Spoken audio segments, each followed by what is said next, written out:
안녕하세요. 닥터 MBC 목소윤입니다. 날이 추워지면 우리 몸은 자꾸 움츠러들고 통증 세포는 예민해진다고 합니다.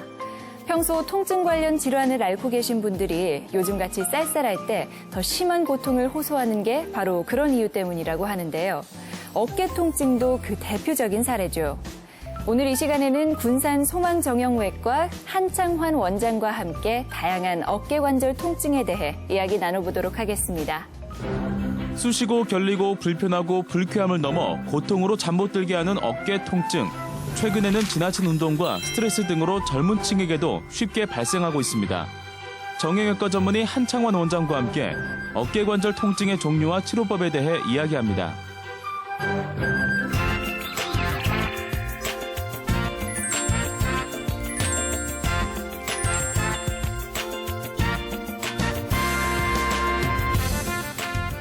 안녕하세요, 원장님. 네, 안녕하세요. 네, 반갑습니다. 반갑습니다. 네. 오늘은 어깨 통증에 관련해서 네. 말씀해 주실 건데 네. 우선 어깨는 어떻게 구성되어 있고 네. 그 역할은 무엇인지 설명 네. 부탁드립니다. 네. 어깨에는 그 상완골의 머리 부분하고 견갑골의 관절과 순이 이제 만나는 부위입니다. 좀 어렵죠? 네. 어깨는 이제 저희가 무거운 물건을 든다든지 아니면 류현진 선수가 공을 던질 때 사용하는 이두박근이 있고요. 그다음에 어깨 관절을 이렇게 돌릴 때 사용하는 회전근이 있습니다. 어깨 관절은 우리 몸에서 운동 범위가 가장 넓은 부위고, 새에서는 이렇게 날개 부위가 해당되고요. 우리 몸에서 이제 스포츠나 운동할 때 사용하는 중요한 관절 중에 하나가 되겠습니다. 네. 네. 그런데 어깨 통증은 네. 통증을 못 느끼는 사람들이 없을 정도로 네. 참 흔한데 네. 이런 분들은 어떻게 하는 게 좋은가요? 네, 우리나라 사람들은 어깨가 아프면은 50견 하고 제일 처음엔 이제 침도 많이 맞아보시고요. 네. 그냥 무조건 물리치료만 하면 낫겠지 하는 이런 고정관념이 많은 것 같습니다. 하지만 우리 그 암도 조기에 발견하면은 이제 암이 이렇게 거의 다 치료가 되고 완치가 되잖아요. 어깨 관절에서도 회전근개 파열 같은 경우에는 제일 초기에 발견을 하면은 또 나중에 정확한 치료와 진단을 하면은 거의 정상적인 생활을 할 수 있습니다. 그래서 네. 어깨가 아프다고 무조건 50견 이렇게 생각만은 하지 마시고 전문의와 상의해서 정확한 원인을 파악하고 네. 거기에 맞는 적절한 치료를 하는 게 중요할 것으로 생각됩니다. 네, 그렇겠죠. 네. 그런데 특히 이제 나이가 좀 들어가면서 네, 네. 어깨 통증이 더 심해지고 네. 밤에는 잠도 이루기 힘들어하는 네. 분들이 많이 계신데 네, 예. 이런 분들은 어떻게 하는 게 좋을까요? 뭐 어깨에 관한 병변이 여러 가지가 있습니다. 네. 뭐 회전근개 병변도 있고 어깨가 걷어가는 동결근도 있고, 하지만 이게 급성기에 밤에 잠을 잘 잘 수 없다 하는 경우에는 대부분은 이제 석회화 건염을 한 번 정도는 의심할 수 있을 것 같습니다. 네. 석회화 건염은 네. 어떤 질환인가요? 석회화 건염은 말 그대로 이제 어깨 관절에 근육에 이제 석회가 쌓이게 되겠습니다. 이것은 이제 주로 30에서 50대 특히 여자분들이 많은데요. 네. 석회가 쌓이면은 이게 밤에 잠을 잘 수가 없습니다. 그리고 그쪽으로 잠을 잘 수가 없고, 대부분의 그 극상건이라는 회전근개의 한 70%가 발견되고요. 이 석회화 건염은 제일 처음에 석회가 만들어지고 또 석회가 커지고 또 석회가 이제 없어지기는 흡수기가 되는데, 이 석회가 없어지는 흡수기 때 네. 통증이 굉장히 심한 통증이 일어나겠습니다.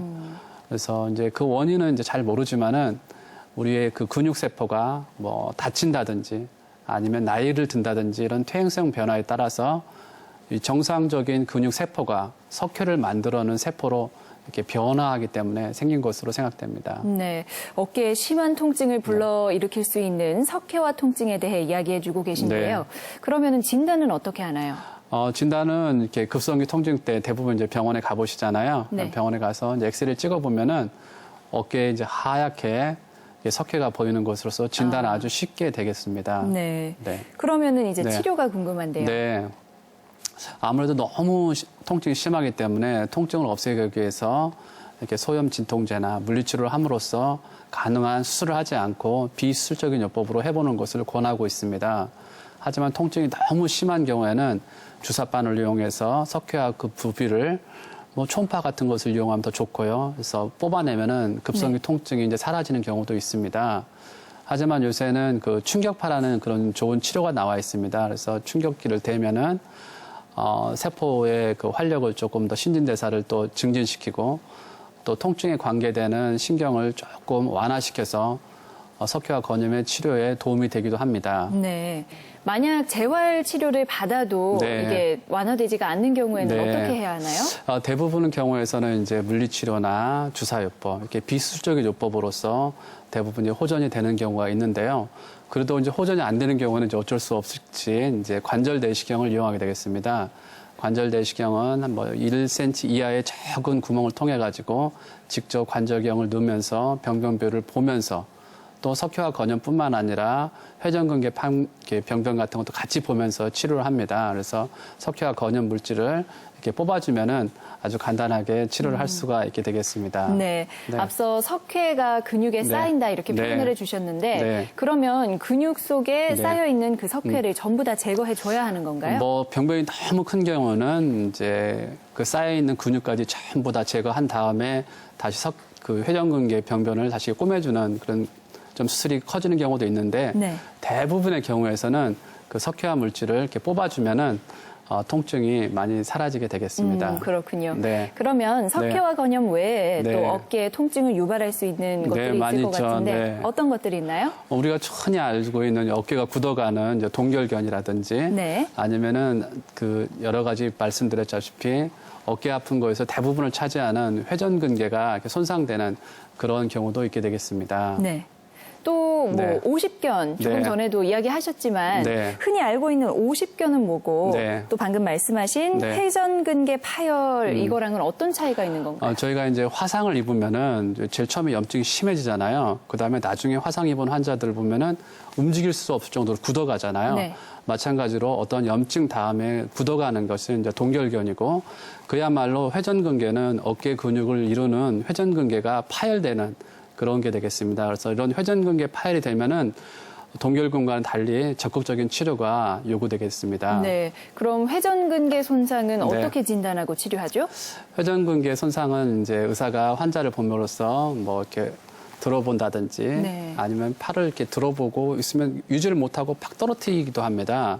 근데 대부분은 이제 MRI를 찍어보면은 쉽게 진단이 가능하고 이게 파열이 됐다 하더라도 수술적인 요법보다는 물리치료 또는 전기치료 같은 것으로서 보존요법을 해보다가 안 되는 경우에는 이제 관절 내시경을 이용해가지고 손상된 부위를 이제 봉합하기도 하고 네. 또 요새는 이제 CPM이라는 기기를 이용해가지고 적극적인 그런 물리치료를 함으로써 조기에 발견만 되면은 또 적극적인 치료를 통해서 환자분이 정상적인 삶을 살 수 있도록 저희가 하고 있습니다. 네.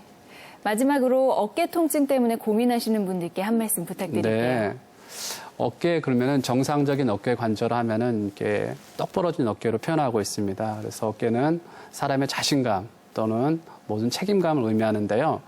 여기에 있어서 회전근개 파열 같은 게 생기면은 우리가 암 같은 것도 조기에 발견하면은 조기에 치료하면 정상적인 삶을 살 수 있듯이 회전근개 파열도 조기에 발견하면은 거기에 따른 적절한 치료를 하면은 정상적인 삶을 살 수 있습니다. 그래서 회전근개 병변이나 어깨 병변도 조기 진단과 조기 치료가 적극적이고 정말 건전한 네. 어깨를 만들 수 있을 것으로 생각됩니다. 네. 오늘 이 시간에는 정형외과 전문의 한창환 원장과 함께 어깨 관절 통증에 대해 알아봤습니다. 오늘 말씀 고맙습니다, 원장님. 네, 감사합니다. 네.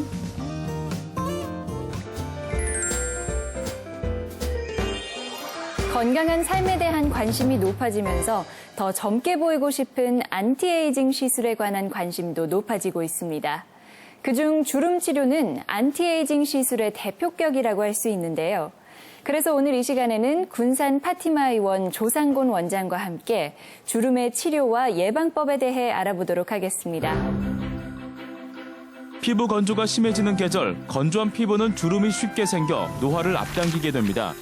피부 나이를 되돌리는 주름 치료와 예방법에 대해 의학 박사 조상곤 원장과 함께 알아봅니다.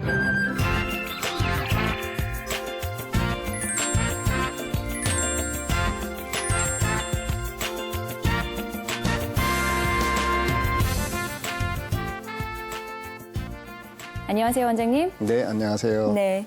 얼굴 주름이 우울증과도 관련이 있다고요? 네.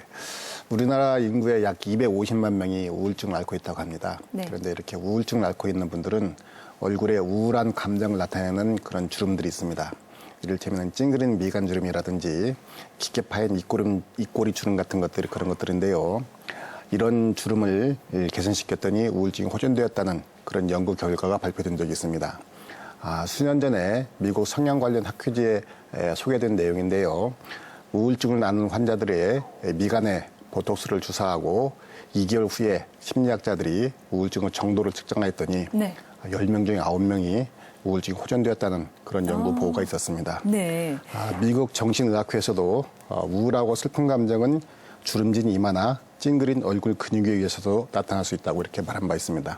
따라서 주름에 의해서 우울증이 유발될 수도 있고 또 얼굴 주름이 호전됨으로써 우울증이 다소 호전될 수 있다고 이렇게 볼 수도 있습니다. 네, 그러니까 일부러라도 웃으면은 주름이 사라질 수도 있다는 그런 이야기가 될 것 같은데요. 네. 그러면은 의학적으로 주름은 어떤 의미죠? 네, 피부 탄력이 떨어져서 느슨해진 상태를 이렇게 주름이라고 말하는데요. 이것은 노화 현상이 생기죠. 그래서 이 피부 노화는 20대 중반부터 나타나기 시작해서 나이가 들수록 좀 심해지는 그런 경향이 있습니다. 주름의 종류도 여러 가지가 있을 것 같은데요. 네, 여러 가지로 분류해 볼 수가 있겠는데요. 이를테면은 원인에 따라서 분류해 보면은 처져서 생기는 처진주름, 또 표정 근육에 생기는 표정주름 네. 이렇게 나눠볼 수도 있고요.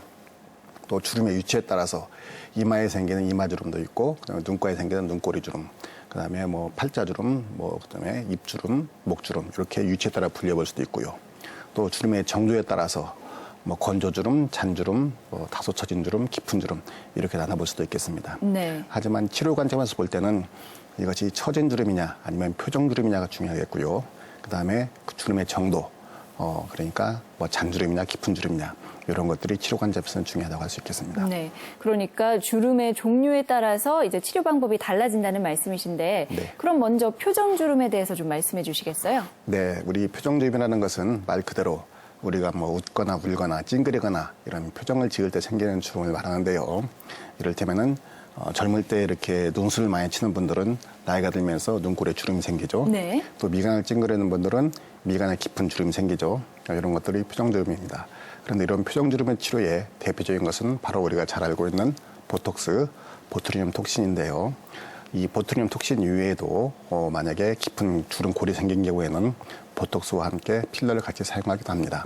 또 경우에 따라서는 우리가 그 표정 근육 중에서 불필요한 표정 근육들, 이를테면은 이마 근육이나 아니면은 미간을 찡그리게 하는 그런 근육들은 수술적인 방법으로 이것을 제거하기도 합니다. 네. 표정 주름이 어떻게 하면 완화될 수 있는지 말씀해 주셨는데요. 그러면 처진 주름은요? 네, 처진 주름을 개선하는 방법이 우리 흔히 리프팅이라고 많이 소개되어 있죠. 네. 리프팅이라는 것은 처진 피부를 당겨서 주름을 개선하는 이런 방법들을 일반적으로 말하는데요. 하는 방법에 따라서 몇 가지로 분류해 볼 수가 있겠습니다. 그 장비를 사용해서 하는 방법도 있고, 그다음에 실을 이용해서 하는 방법, 그리고 수술을 이용하는 방법, 그리고 기타 뭐 박피를 이용하는 방법도 있을 수 있습니다. 네. 먼저 장비를 이용하는 방법을 보면은 주름 개선을 위해서 사용되는 장비는 고주파 레이저 또는 초음파를 사용할 수가 있겠습니다.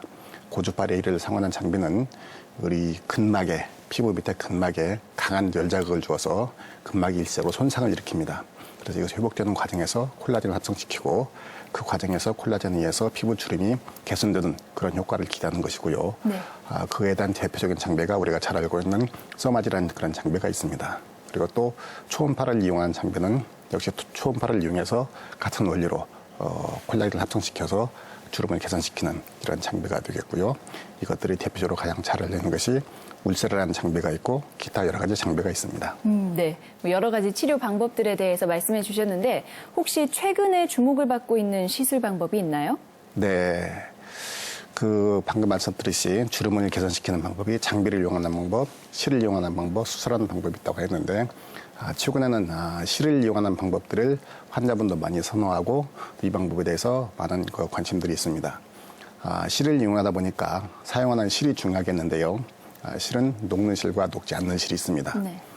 대부분 환자들은 녹지 않는 실로 수술을 하면은 실이 녹지 않기 때문에 우리 몸 안에서 당기는 효과가 오래 지속될 거라고 이렇게 생각하고 있는데 네. 실제로는 그렇지 않습니다. 우리가 실로 피부를 당겨 놓으면은 처음에는 실을 당기는 힘에 의해서 그것이 유지가 되지만은 시간이 지나면은 우리 피부는 피부 조직은 유착될 부분 유착되고 다시 늘어질 부분 어느 정도 늘어지게 됩니다. 그래서 결국은 실만 우리 몸 안에 남는 이런 현상이 생기게 됩니다. 그래서 이런 것들이 남아있는 실들이 혈관이나 신경을 자극한다거나 이것을 갖다가 조이는 이런 결과를 초래할 수가 있습니다. 그래서 실리프팅의 초기에는 녹지 않는 실을 많이 사용했습니다만은 실리프트들이 진화하면서 갈수록 녹는 실을 많이 사용하고 있습니다. 그래서 최근에는 PDO를 이용한 녹는 실을 이용한 실리프팅에 많은 관심을 가지고 있습니다. 네. 실을 사용하는 시술, 그러니까 리프팅이라고 부르는 거죠. 네. 이게 근데 병원에 따라서 뭐 이 이름도 붙이고 저 이름도 붙이고 하는 것 같은데요. 네. 원래 이렇게 이름이 다양한가요? 네. 실리프팅에 당기는 효과를 높이기 위해서 네. 실들이 갈수록 진화해 가고 있습니다. 그래서 여러 가지 실 모양들이 이렇게 새로운 실들이 나오다 보니까 거기에 따라 새로운 이름들이 나오고 그래서 혼란스러운 게 사실입니다. 그런데 이것이 좀 어느 정도 단계가 지나다 보니까 어느 정도 이름들이 정리되어 가고 있는 단계라고 이렇게 볼 수가 있겠는데요. 네.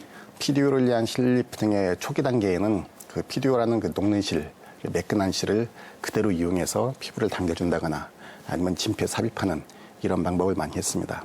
그래서 그것을 울트라 리프팅이라고 소개를 했었고요.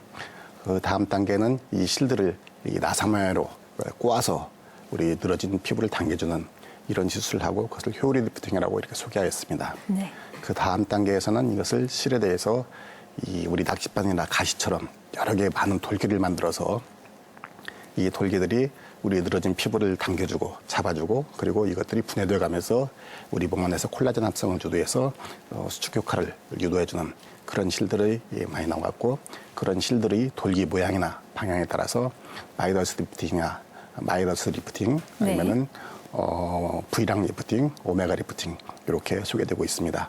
그래서 실 모양의 진화에 따라서 이름이 좀 바뀌고 있고 또 리프팅 효과도 증대되고 있다 이렇게 말할 수 있습니다. 네. 그런데요, 팔자주름 같이 이렇게 깊게 파이고 좀 많이 처진 경우에는 어떻게 하나요? 네, 많이 처진 주름이나 깊은 주름은 역시 수술적인 방법이 좋겠죠.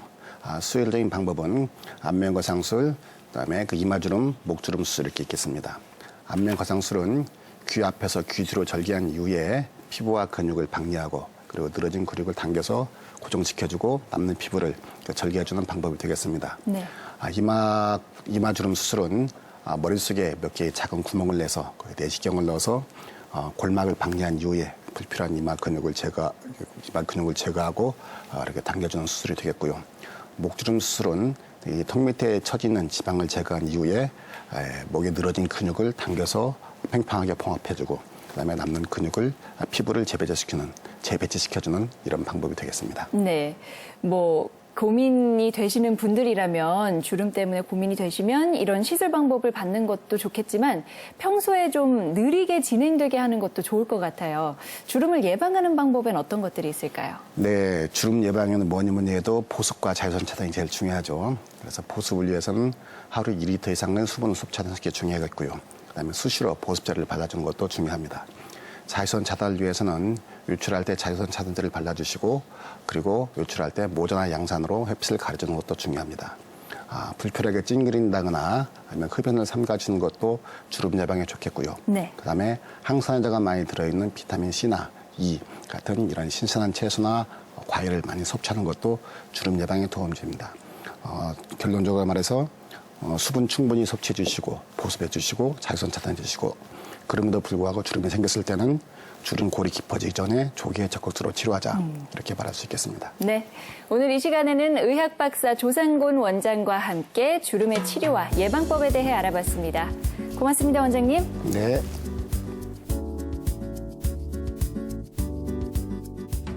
날이 추워지면서 우리 몸의 체온도 추위에 많이 빼앗기게 되죠. 기초 체온이 1도씩 떨어지면 면역력은 30%가 떨어진다는 연구 결과가 있습니다. 체온을 잘 유지하는 것이 면역력을 지키는 한 가지 방법이라는 얘기죠.